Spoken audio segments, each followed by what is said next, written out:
ఈ రోజు నుండి అన్నిటికీ నువ్వు చరమగీతం పాడాలి, లేకపోతే నీకు పాడవలసి వస్తుంది చరమగీతం. తెలుస్తున్నావా? దానికి ఏ పేరు పెట్టుకో, నేను చెప్పినట్టు వినకపోతే నీ కంటిన్యూ లేకుండా చేస్తాను.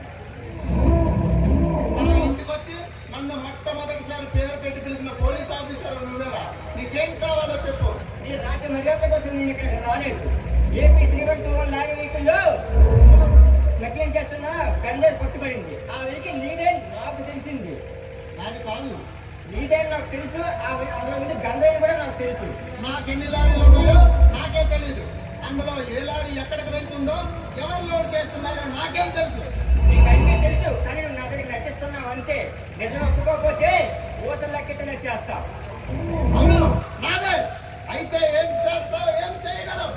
ఇలాంటి పోలీస్ ఆఫీసర్ని ఇంతమందిని చూశాను. నువ్వు చాలా మందిని చూసినట్టు, కానీ నాలాంటి ఆఫీసర్ని చూడలేదు కదా. దానికి పవర్ అంటే చూపిస్తా, నేను ఊతలు లెక్కెట్టలే చేస్తావు. నీలానే ఎందరో అధికారులు ఆవేశపడ్డారు. వాళ్ళ పిల్లలకి ఏమీ కాకుండా పోయారు. నీకు నీ కుటుంబానికి ఎంత కావాలో చెప్పు.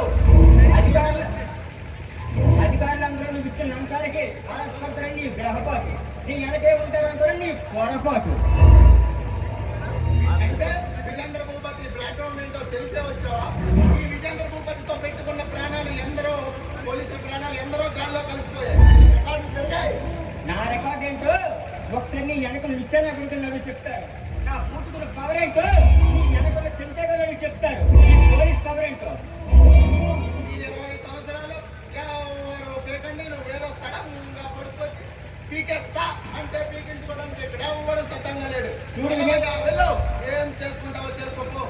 చూడు విజేంద్రగుప్తి, ఆ ఆకాశాన్ని తలబాగా ధరించిన సమర్థవంతుని, ఆ ఇంద్రధనుసుని చేతికి వేలంగా మార్చగల సారథవంతుని, ఆ అభిమన్యుతో అయినా పోరాటం చేయగల సమర్థవంతుని. నువ్వెంత, నీ బ్రతికెంత, నీ రాజకీయాన్ని నేల కూలుస్తా, నీ నేల మట్టం చేస్తా.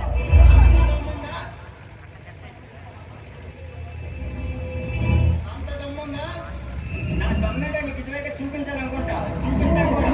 నువ్వు ఎప్పుడైతే నీ అహంకారము, నీ పలుపు చూసి నువ్వు చుట్టుకుంటున్నావో అవన్నిటి నేల కూలుస్తా, వస్తా. నీ కుటుంబాన్ని అంతం చేస్తా.